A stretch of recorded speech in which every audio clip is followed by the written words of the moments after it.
விவசாய பெருமக்கள் அனைவருக்கும் வணக்கம். இந்த வீடியோவில் வந்து பார்த்திங்கன்னா விவசாயிகள் செய்யக்கூடிய 10 தவறுகள் பற்றி பார்க்க போகிறோம். முக்கியமாக நம்ம நாட்டு விவசாயிகள் வந்து பார்த்திங்கன்னா நிறைய ஹார்ட் ஒர்க் பண்ணுறாங்க, கடுமையாக வயலில் உழைக்கிறாங்க. அப்படி இருந்தாலும் போதிய அளவு மகசூல் நல்ல வருமானம் கிடைக்குதா அப்படின்னு கேட்டால் இல்லை. அதுக்கான காரணம் வந்து அவர்கள் செய்யக்கூடிய தவறுகள், விவசாயத்தில் வந்து கடைபிடிக்க வேண்டிய முறைகள் என்ன அப்படின்றத வந்து இந்த வீடியோவில் பார்த்துடலாம். அதில் முதலாவது வந்து பார்த்திங்கன்னா மண் பரிசோதனை செய்யாமல் பயிரிடுதல். பொதுவாக வந்து பார்த்திங்கன்னா விவசாயிகள் வந்து அவங்களுடைய மண்ணை வந்து பரிசோதனை பண்ணியிருக்க மாட்டாங்க. சமீப காலமாகவே மண் பரிசோதனை செய்திருக்க மாட்டாங்க. அப்படி மண் பரிசோதனை செஞ்சோம் அப்படின்னா அதில் நம்ம மண்ணில் வந்து எந்தெந்த சத்துக்கள் வந்து அதிகப்படியாக இருக்குது, அது மாதிரி எந்தெந்த நுண்ணூட்ட சத்துக்கள் இருக்குது, எந்தெந்த உர அளவுகள் எந்தெந்த அளவில் போடணும் அப்படின்னு சொல்லுவாங்க. அது மாதிரி நம்ம மண்ணுக்கு ஏற்ற, நம்ம மண் தன்மைக்கு ஏற்ற பயிர் வகைகள் என்னென்ன பயிர் வைக்கலாம் அப்படின்றத பற்றியும் அதில் மென்ஷன் பண்ணுவாங்க. ஸோ அதை தெரிஞ்சுக்கிட்டு நம்ம பயிர் வைக்கிறது முதலாவது விஷயம். ஸோ இதன் மூலமாக வந்து மண் பரிசோதனை செஞ்சு நம்ம பயிர் வைக்கிறது மூலமாக விவசாயத்தில் ஏற்படக்கூடிய இழப்புகளை நாம் தவிர்க்கலாம். இது முதலாவது. ரெண்டாவது வந்து பொருத்தமில்லாத பயிரை தேர்ந்தெடுத்தல். பொருத்தமில்லாத பயிர் அப்படின்னா நம்ம வந்து காலங்காலமாக பயிர் வைக்கும்போதே நமக்கு தெரியும் நம்ம மண்ணில் வந்து இந்த பயிர் நல்லா வரும், இது நல்லா வராது அப்படிங்கிறது நம்ம தெரிஞ்சுக்கலாம். இந்த மண்ணினுடைய தன்மை வந்து இப்படி இருக்குது, களித்தன்மையாக இருக்குது, மணல் பாங்கான பூமியாக இருக்குது அப்படின்றத தெரிஞ்சுக்கிட்டு நம்ம வந்து பயிர் வச்சோம் அப்படின்னா நமக்கு வந்து ஏற்படக்கூடிய இழப்புகள், விவசாய இழப்புகளை குறைத்து குறைந்த செலவில் அதிக லாபங்கள் எடுக்கக்கூடிய ஒரு சூழ்நிலைகள் வரும். கண்டிப்பாக வந்து நம்ம வந்து லாபகரமான தொழிலாக விவசாயத்தை வந்து செய்ய முடியும்.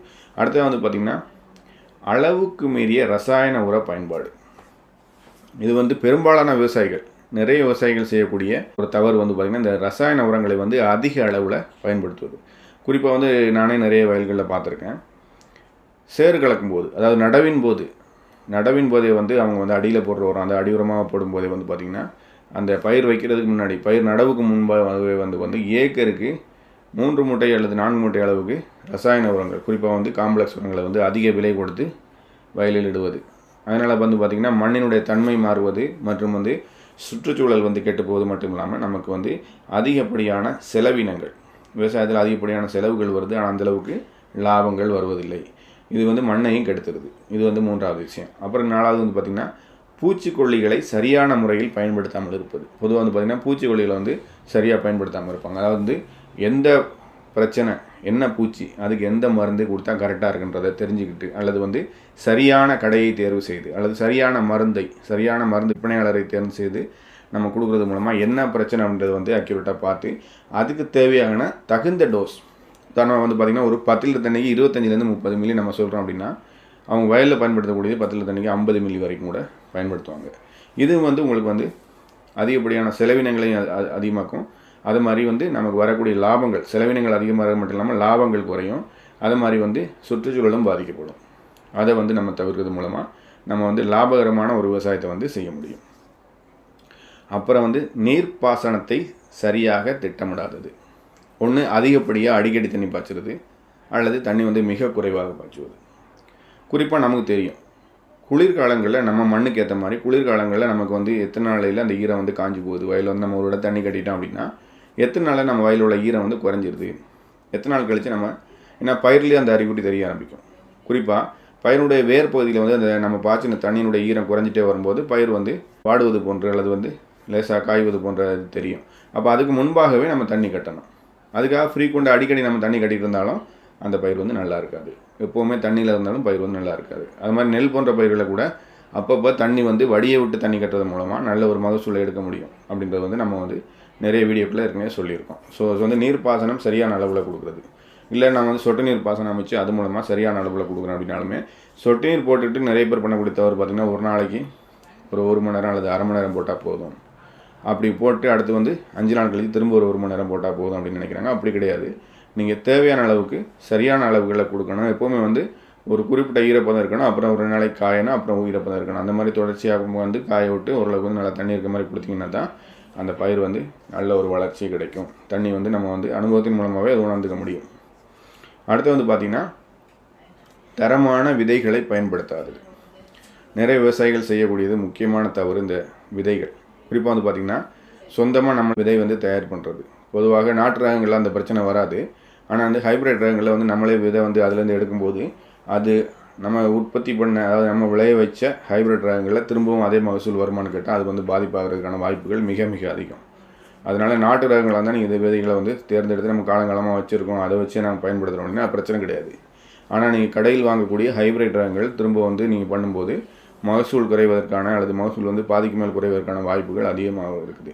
அது மாதிரி விதைகளை தேர்ந்தெடுக்கும் போது நல்ல விதைகளாக, நல்ல பிராண்டாக, குறிப்பாக வந்து அரசு அங்கீகாரம் பெற்ற விதைகள் அல்லது வந்து அரசு சான்றிடப்பட்ட விதைகளை வந்து நம்ம பயன்படுத்துவது மூலமாக நம்முடைய மகசூலை வந்து நம்ம உறுதி செய்யலாம். ஏன்னா விதை தான் அனைத்திற்குமே ஆதாரம். நீங்கள் பாய்ச்சக்கூடிய தண்ணி, நீங்கள் பாய்ச்சக்கூடிய உரம், நீங்கள் கொடுக்கக்கூடிய உரம், நீங்கள் பாய்ச்சக்கூடிய தண்ணி, நீங்கள் செய்யக்கூடிய மேலாண்மை, கலை மேலாண்மை, எல்லா நீங்களுடைய உழைப்பு எல்லாமே விதை நன்றாக இருந்தால் மட்டுமே பலனளிக்கும். நீங்கள் நல்லா இல்லாத விதையை போட்டு நீங்கள் எவ்வளோ தான் உழைச்சாலும் அதனால் வந்து எந்த புண்ணியமும் இருக்காது. நம்ம தேவையான மகசூல் வந்து வராமல் தேவையில்லாத இழப்புகள் ஏற்படும். விவசாயம் லாபகரமானதாக இருக்காது. ஸோ அதையும் கவனிக்கணும். அதே மாதிரி வந்து அடுத்தது வந்து கிராப் ரொட்டேஷன். விவசாயம் செய்யக்கூடிய இன்னொரு பெரிய தவறு வந்து கிராப் ரொட்டேஷன். அந்த கிராப் ரொட்டேஷன் அப்படின்னு சொல்கிறது வந்து ஒரு பயிர் வச்சுட்டோமா தொடர்ந்து வந்து அது நல்லா இருக்குது அப்படின்றதுனால தொடர்ச்சியாக அதே பயிர் வைக்கும்போது அந்த மண்ணில் வந்து சத்துக்கள் எதுவுமே இருக்காது. மேலும் மண்ணும் வந்து மிகவும் வந்து பலம் இழந்ததாகவும் வளம் இல்லாததாகவும் மாறிவிடும். தொடர்ச்சியாக ஒரே பயிரை செய்யும்போது அந்த மண்ணில் வந்து வரக்கூடிய அடுத்தடுத்த பயிர்களில் நல்ல விளைச்சல் கிடைக்காது. அதனால் அப்பப்போ வந்து கிராப் வந்து பயிர் சுழற்சி முறை அல்லது வந்து பயிர் வந்து சுழற்சி முறையாக ஒரு பயிர் வச்சுட்டோம்னா அதுக்கு வந்து அதுலேருந்து வேறுபட்ட பயிர் அடுத்ததாக வைக்கிறது. அந்த மாதிரி தொடர்ச்சியாக நம்ம பயிர்களை வந்து மாற்றி செய்வதன் மூலமாக நல்ல மகசூல் பெற முடியும். அதே மாதிரி வந்து பயிர் சுழற்சி மூலமாக நம்ம களை மேலாண்மை, பூச்சி மேலாண்மையும் நம்ம வந்து கொண்டு வர முடியும். அடுத்ததாக வந்து பார்த்திங்கன்னா சந்தை ஆய்வு செய்யாமல் பயிரிடுதல். நம்ம அடிக்கடி பார்க்கக்கூடிய ஒரு விஷயம் வந்து நிறைய இதில் பார்த்துருப்போம். இதில் வந்து என்ன பண்ணுவாங்க, நிறைய விவசாயி எப்போவுமே பக்கத்தில் உள்ளவங்க இல்லை ஊரில் உள்ளவங்க என்ன பயிர் வைக்கிறாங்க அதுவே நம்மளும் வச்சுருவோம் அப்படின்னு செய்யக்கூடிய. உதாரணமாக எல்லோரும் நெல் போடுறாங்களா, நம்ம எல்லாருமே நெல் போட்டுருவோம். எல்லோரும் மக்காச்சோளம் போடுறாங்க, அதனால் நம்மளும் மக்காச்சோளமே போட்டுருவோம். எல்லோரும் வந்து வேர்க்கடலை மணிலா பயிரிடுறாங்க, அதனால் நம்மளுமே பயிரிட்டுருவோம், மணிலா போட்டுருவோம். எல்லார் போலையுமே நம்மளும் பண்ணிடுவோம். முக்கியமான விஷயம், மேஜராக எல்லோரும் ஒரே வகையான பயிரை சாகுபடி செய்யும்போது எல்லாருக்கும் ஒரே டைமில் வந்து அறுவடை காலம் வரும். அப்படி அறுவடை காலம் வரும்போது உபரியான பயிர் இது வந்து உற்பத்தி ஆகும். அப்படி விவசாய விளைபொருட்கள் வந்து எல்லோரும் உபரியான ஒரே பயிரை வைக்கும்போது என்ன ஆகுனா சந்தையில் வந்து போதிய அளவு மதிப்பு கிடைக்காத ஒரு சூழ்நிலை வரும். அதனால் வந்து நம்ம பயிர் வந்து விலை அறிந்து சந்தை விலை நிலவரம் வந்து எப்படி இருக்குன்றதை தெரிஞ்சுக்கிட்டு நம்ம பயிர் வைக்கிறது நமக்கு வந்து தேவையில்லாமல் ஏற்படும் நஷ்டங்களை அல்லது லாபங்கள், குறைவான லாபங்கள் வருவதை தவிர்த்து அதிக லாபம் வர நமக்கு வந்து வழிவகுக்கும். சந்தை மதிப்பை தெரிஞ்சுக்கிட்டு நம்ம பயிர் வைக்கிறது ரொம்ப ரொம்ப முக்கியம். உதாரணமாக எல்லோரும் மக்காச்சோளம் போடுறாங்க அப்படின்னா அதே டைமில் வந்து வேர்க்கடலையோட உற்பத்தி குறைவாக இருக்கும். வேர்க்கடலை பயிரிடக்கூடிய அல்லது மணிலா பயிரிடக்கூடிய விவசாயிகளுடைய எண்ணிக்கை குறைவாக இருக்கும். அந்த காலகட்டத்தில் நம்ம வந்து வேர்க்கடலை போடுறது மூலமாக நம்ம அறுவடை காலத்தில் மற்றவங்களாம் மக்காச்சோளம் போட்டிருந்தாங்கன்னா நிறைய பேர் மக்காச்சோளம் போட்டால் அதனுடைய விலை தான் குறையும். வேர்க்கடலை குறைவாக இருக்கும்போது அதனுடைய விலை வந்து நல்ல சந்தை மதிப்பு கிடைக்கிறதுக்கான வாய்ப்புகள் இருக்கும். இதையும் முக்கியமாக கவனிக்க வேண்டியது ஒரு விஷயம். அது மாதிரி வந்து அடுத்து வந்து நோய் மற்றும் பூச்சிகளை வந்து ஆரம்பத்திலேயே கண்டுபிடிக்காமல் இருக்குது. முக்கியமான விஷயம், நோய் இருக்குது அப்படின்னா அதை வந்து ஆரம்பத்திலேயே கண்டுபிடிக்கணும். அது வந்து ரொம்ப கவனிக்காமல் நம்ம வயல் வச்சுருக்கோம், ஒரு பயிர் வச்சுருக்கோம் அப்படின்னா குறைந்தது 2 நாட்களுக்கு ஒரு முறையாவது நம்ம வயலை வந்து சுற்றி வரணும். அப்படி வரும்போது அதனுடைய ஏற்படக்கூடிய சின்ன சின்ன மாற்றங்கள், இலைகளில் ஏற்படக்கூடிய மாற்றங்கள், நோய் தாக்குதல், பூச்சி தாக்குதல் வந்து நம்ம ஐடென்டிஃபை பண்ண முடியும்.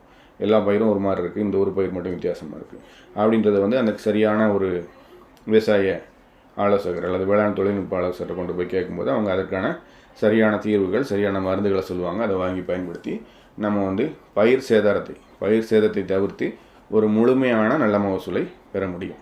இதுவும் ஒரு முக்கியமான விஷயம். ஸோ நம்ம கடின உழைப்பு உழைக்கிற விவசாயிகளுக்கு வந்து அதுக்கு முழுமையான பலன் கிடைக்கணும்னா இதெல்லாம் வந்து நம்ம செய்யணும்.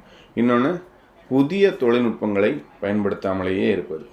உதாரணம், புதிய தொழில்நுட்பங்கள் நிறைய வந்துருச்சு. இன்றைக்கி வந்து மிஷினரிஸ் நிறைய வந்துருச்சு. அது மாதிரி வந்து உரங்களில் வந்து இம்ப்ரூவ் பண்ணப்பட்ட உரங்கள் வந்துருச்சு, இம்ப்ரூவ் பண்ணப்பட்ட விதைகள் வந்திருக்கு. அது மாதிரி நம்முடைய பயிர் செய்யும் முறைகள்லேயே நிறைய மாற்றங்கள் வந்திருக்கு. அது மாதிரி வந்து பார்த்திங்கன்னா பழைய முறையிலேயே பயிர் செய்யாமல் புதிய சரியான இடைவெளி விடுதல், சரியான அளவு உரங்களை பயன்படுத்துதல், முடிந்த அளவு கரிம உரங்கள் அதாவது ஆர்கானிக் உரங்கள், இயற்கை உரங்களையும் சேர்த்து பயன்படுத்துவது. நம்ம அடிக்கடி நம்ம வீடியோவில் சொல்லுவோம். இந்த மாதிரி புதிய தொழில்நுட்பங்களை வந்து நம்ம வந்து இந்த மாதிரி வீடியோக்களை பார்த்து நம்ம தெரிஞ்சுக்கிட்டு நம்ம அதன் மூலமாக பயன்படுத்தும் அல்லது சரியான விவசாய ஆலோசகர் அல்லது வேளாண் தொழில்நுட்ப ஆலோசகரை கலந்து ஆலோசித்து அதன் மூலம் பயிர் செய்யும்போது நம்ம வந்து தேவையில்லாத பயிர் இழப்புகள், வருமான இழப்புகள் அதை தவிர்த்து குறைந்த செலவில் அதிக லாபம் பெற முடியும். ஸோ இதுவுமே வந்து ரொம்ப முக்கியமான விஷயம். ஸோ இன்றைக்கி வந்து விவசாயிகள் மெயினாக செய்யக்கூடிய ஒரு 10 தவறுகள் பற்றி தெரிஞ்சுக்கிட்டோம். அதே மாதிரி வந்து நம்ம உழைக்கக்கூடிய உழைப்புகள், நம்ம செய்யக்கூடிய முதலீடுகளுக்கு முழுமையான லாபங்கள் கிடைச்சா தான் அது வந்து விவசாயம் வந்து ஒரு பயனுள்ளதாகவும் அனைவராலும் விரும்பி செய்யக்கூடிய ஒரு தொழிலாகவும் இருக்கும். அதனால் அந்த மாதிரி விவசாயிகளுக்கு மிகவும் பயனளிக்கக்கூடிய, முக்கியமாக வந்து அவங்க செய்யக்கூடிய தவறுகள் பற்றி ஒரு 10 பாயிண்ட் வந்து பார்த்துருக்கோம், 10 தவறுகள் பார்த்துருக்கோம். இதன் மூலமாக தினந்தோறும் உழைக்கக்கூடிய விவசாயிகளுக்கு ஒரு முழுமையான பலனும் அதிக லாபமும் கிடைக்கும் அப்படின்னு நான் நம்புகிறேன். அது மாதிரி வந்து பார்த்திங்கன்னா, உங்களுக்கு மருந்து வாங்குவது அல்லது வந்து நோய் ஐடென்டிஃபிகேஷன் பண்ணி சரியான மருந்துகள் வேணும் அப்படின்ற பட்சத்தில் வந்து நீங்கள் என்னுடைய வாட்ஸ்அப் நம்பருக்கு வாய்ஸ் மெசேஜ் அல்லது டெக்ஸ்ட் மெசேஜ் அனுப்புங்க. நிறைய நண்பர்கள் வந்து சரியான மருந்துகள் வந்து கடைகளில் கிடைக்கிறது இல்லை, நாங்கள் கேட்டால் அவங்க வேறு ஒன்று கொடுக்குறாங்க அப்படின்ற மாதிரி சொல்கிறாங்க. அவங்க வந்து சரியாக முதல்ல வந்து ஒரு பயிருக்கு ஒரு நோய் அல்லது ஒரு பூச்சி மருந்து கொடுக்கணும் அப்படின்னா அது என்ன பிரச்சனை அப்படின்றது வந்து என்ன பூச்சி அல்லது என்ன நோயின்றது வந்து சரியாக ஐடென்டிஃபை பண்ணால் மட்டும்தான் அதற்கான சரியான மருந்துகள். இந்த மருந்து தான் இதை கண்ட்ரோல் பண்ணணும் அப்படின்றது வந்து ரொம்ப ரொம்ப முக்கியமான விஷயம். அந்த மாதிரி மருந்து தேவைப்படக்கூடிய நண்பர்கள் என்னுடைய வாட்ஸ்அப் நம்பருக்கு வாய்ஸ் மெசேஜ் அல்லது டெக்ஸ்ட் மெசேஜ் அனுப்புங்க. என்னுடைய வாட்ஸ்அப் நம்பர் வந்து 9003440344. இந்த நம்பருக்கு வாய்ஸ் மெசேஜ் அல்லது டெக்ஸ்ட் மெசேஜ் அனுப்புங்க. உங்களுக்கு தேவையான மருந்துகளை ஒரு நாளில் கிடைக்கிற மாதிரி அனுப்பி வைக்கிறேன். அது மாதிரி வந்து கால் பண்ணுறதை அவாய்ட் பண்ணுங்கள். நிறைய பேர் கால் பண்ணி டவுட் கேட்டால் அந்த சூழ்நிலையில் நான் வேறு ஏதாவது ஒரு வேலையில் இருப்பேன், அதனால் வந்து அப்பப்போ சொல்லிடக்கூடிய சூழ்நிலைகள் இருக்காது. நீங்கள் வாய்ஸ் மெசேஜ் போடுங்க, நான் பார்த்துட்டு உங்களுக்கு மருந்து அனுப்பி விடுறேன். மேலும் விவசாயம் சார்ந்து வேறு ஏனும் சந்தேகங்கள் இருந்தாலும் கமெண்ட் செக்ஷனில் பதிவு செய்யுங்க. அடுத்து வரக்கூடிய நாட்களில் அடுத்து வரக்கூடிய வீடியோக்களை அதை பற்றி தெளிவாகவும் விளக்கமாகவும் பார்த்து விடலாம். மேலும் வீடியோக்களை பார்க்கும்போது ஒரு லைக் பண்ணி ஷேர் பண்ணிட்டு பாருங்கள், உங்களுடைய நண்பர்களுக்கும் ஷேர் பண்ணுங்கள். மீண்டும் ஒரு புதிய வீடியோவுடன் உங்களை சந்திக்கும் வரை உங்களிடமிருந்து விடைபெறுவது உங்கள் மனுஷியா. நன்றி.